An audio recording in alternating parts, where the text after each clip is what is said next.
go. We got our number 3 qualifier, Karie Kreutz, playing Mike Wist.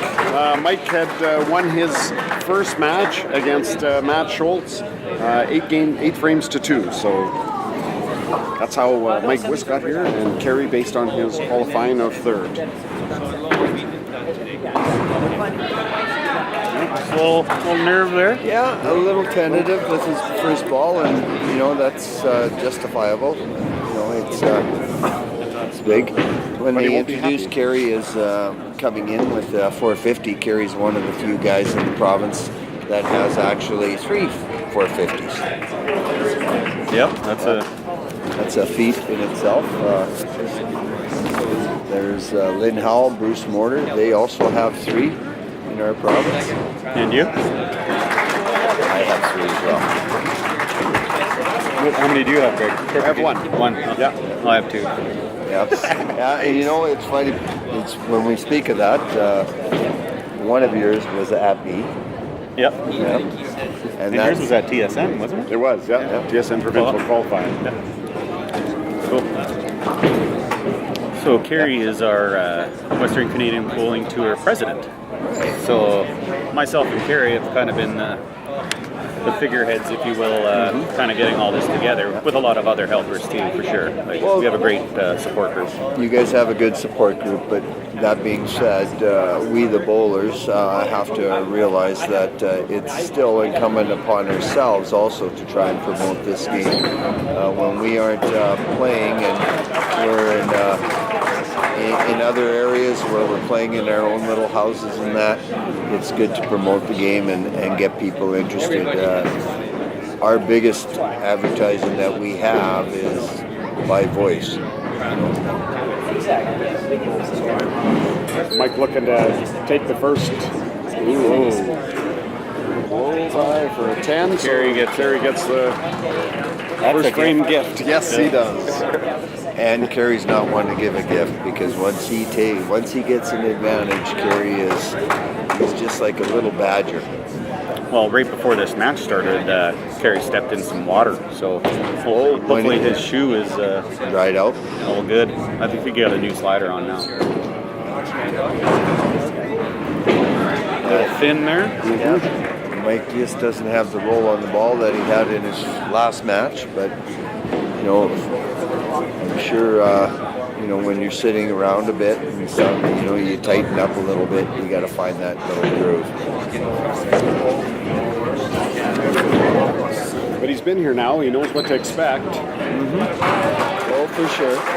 One of the things also is when you get to this point too, now you're looking at it where you can see the end of the tunnel, so that puts a little bit of pressure on yourselves as well. Like we said, the money isn't what these guys are here for. It's to be able to get their name on that trophy and say, hey, I was true champion for this year.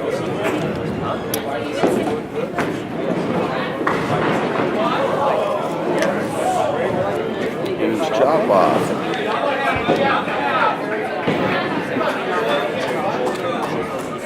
So again, Michael Wist is a 24-year-old from Saskatoon. Karie Kreutz is from Wetaskiwin. My hometown as well. Yeah. And mine. Yeah. There was a one time when they used to do the rankings, we used to have a funny thing, because my residence now is out of a little community called Millet. Now, one time Mark Jackson, Tom Stevenson, and I, all 3 of us lived out of Millet. Yeah. So it was kind of a stand-up joke that the 3 of us were all out of there. Okay, so we're cleaning up your wood is important. Just recognize some of our sponsors. 5-Pin Universe, which is Karie runs 5-Pin Universe actually as well. Karen Pilon Organ Donor Foundation, Bratson Promotional Group, All-Star Bowling Sales, and A&B Express.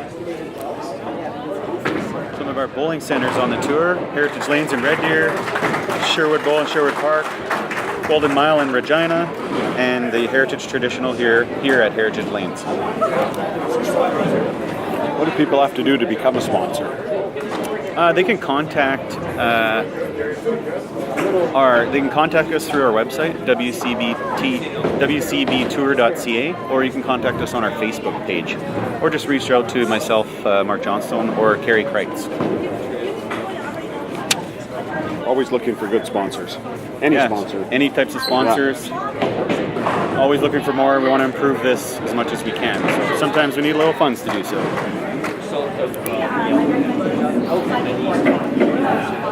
So spare here for to win a 2-frame carryover.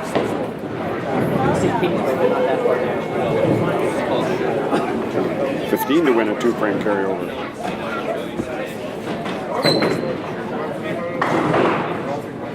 Missed. He's going to make it exciting. What did Karie have, 15 or 13? 13. 13, yeah. So he's got to hit the head pin here. Yeah. Sometimes that's the hardest one to push yourself to hit. Dead on. Ooh, I say. So obviously Michael's feeling a little nervous and whatnot, so maybe just take some deep breaths, take an extra second, regroup.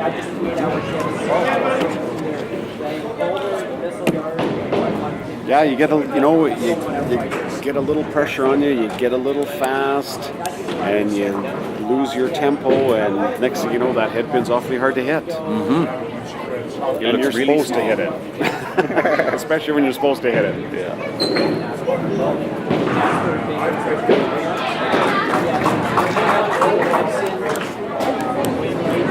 So just looking at the 5-pin universe rankings here, and Karie is actually our number 1 ranked bowler on our 5-pin universe rankings, and Michael Wist is number 43 on the rankings.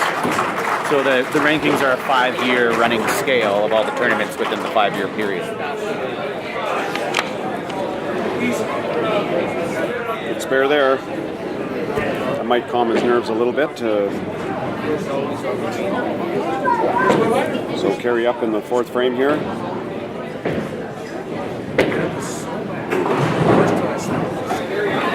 Karie's actually very fortunate to be up 3 frames right now. Mm-hmm. Won a frame with 13 and won a frame with 12. I always say anytime you win a tournament, there's always like one match where you kind of get a little lucky somewhere, or you don't have a good game and you still win kind of thing. Yeah. Well, sometimes you make your own luck, eh? Yeah. You're in a situation, you're running tough, your opponent is running tough, and then all of a sudden you just find it for that one moment or another, and boom, goes through.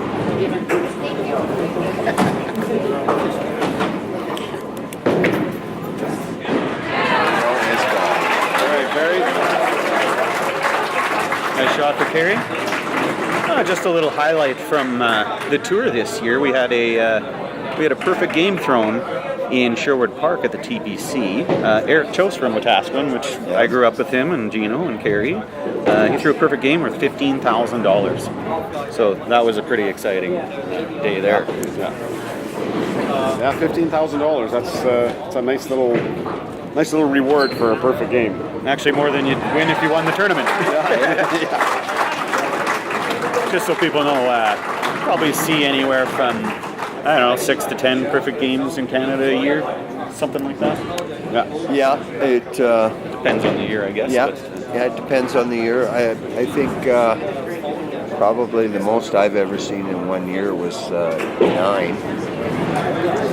But, that's for all Canada too. Yes. Yeah. It's not quite as easy as our the other game, the 10-pin game. Critical shot here is 2-frame carryover for Mike to look like he threw that one out a little farther. Yeah. Give it a little more lift. So that gives Karie 5 frames or 4-1. This is the carryover there. This is a 2-frame carryover, so. Oh, right. Okay, I'm sorry. Yeah. I missed that. 3-frame carryover. 3-frame carryover. Yeah. So this is where cleaning up the wood is really important. Yeah. The higher average bowlers, competitive bowlers, There's times where you can get into throw lots of strikes, but there's also times where you can punch a lot of head. Oh, that's a big break there. Oh yeah, good break there.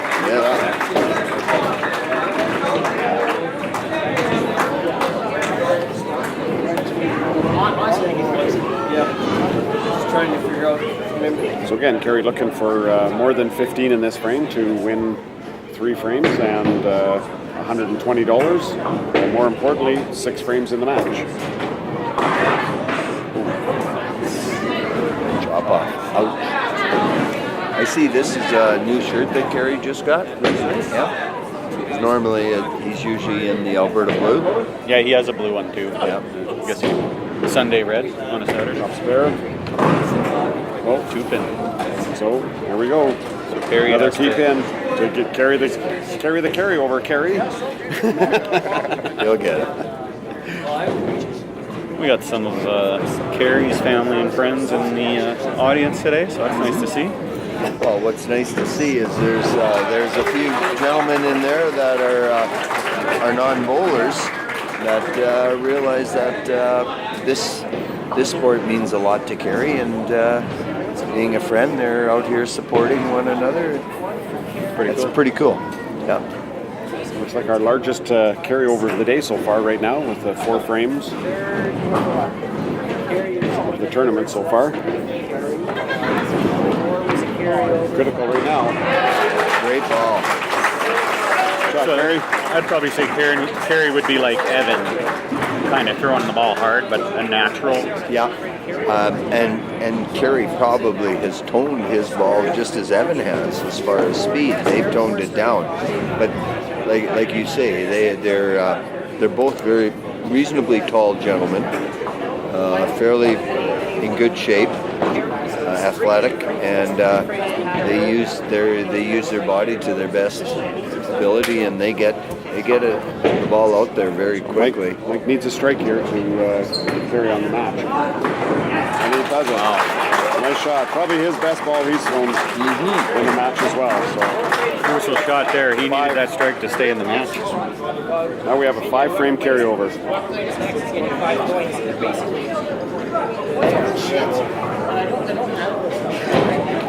Carryovers are so tough. Like, you want to be on the right side of those. Yes. Well, you do, but you know what? They're also fun to a certain degree. If you can run a 5-6 frame carryover, and especially if they're all strikes, Strikes, yeah. you know, that kind of feels pretty neat.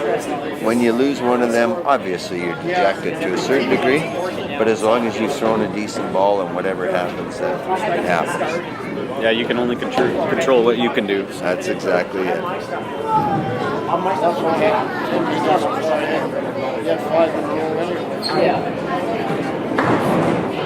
I think he got a little quick there.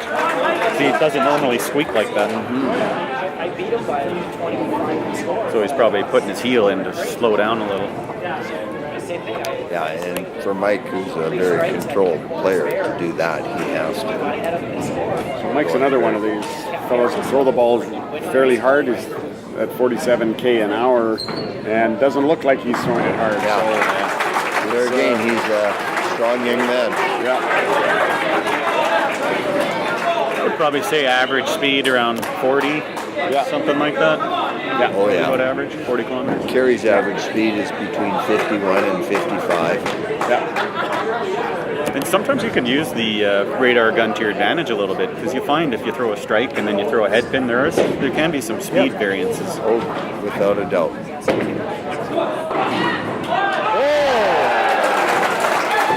Gets the kickback to win the match. 5-frame carryover for Karie. That makes it 8-0. Wow. And he knew he threw a good ball because just his reaction when he let the ball go, he knew he had delivered a good ball. So he got the results from the good ball, but he just needed the kickback to get it. So Exactly.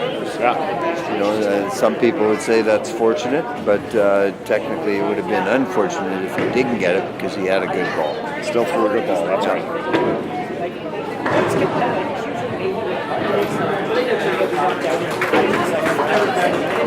I want to make note of the bowling ball Karie's using is a star line. So generally those balls have a little more movement to them.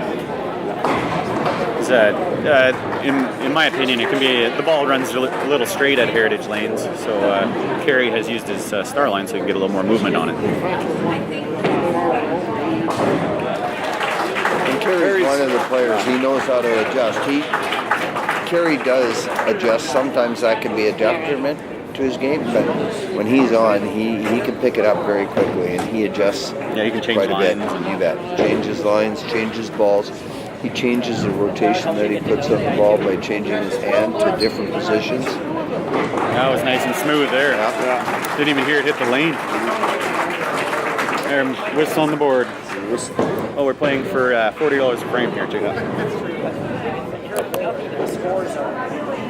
Yeah, Mike looking to finish off the 10th frame.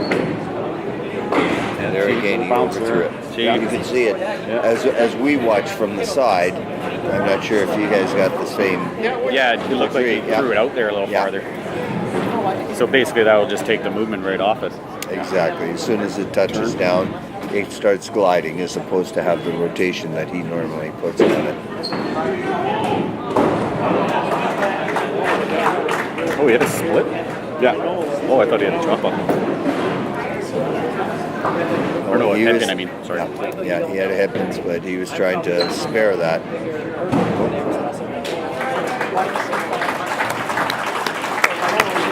This is interesting. Like, the score is actually really, really close. It's just a matter of who got that shot when they needed it. Yeah, when they needed it, exactly. 5-frame carryover. Well, even the first one, the 3-frame carryover. Yeah, I mean, Karie won 2 frames with 13. Yeah, Michael actually had the upper hand in frame 3 after Karie had thrown the 13 count, right? Yeah, he sure and did. he just missed it. Hit in the head pin. I guess he's got enough to win the frame there. Yeah. Right? We need to beat 10. Wins 9-1. Karie gets 360 and Mike gets 40. Good job, Karie. Yeah, so Karie winning $360.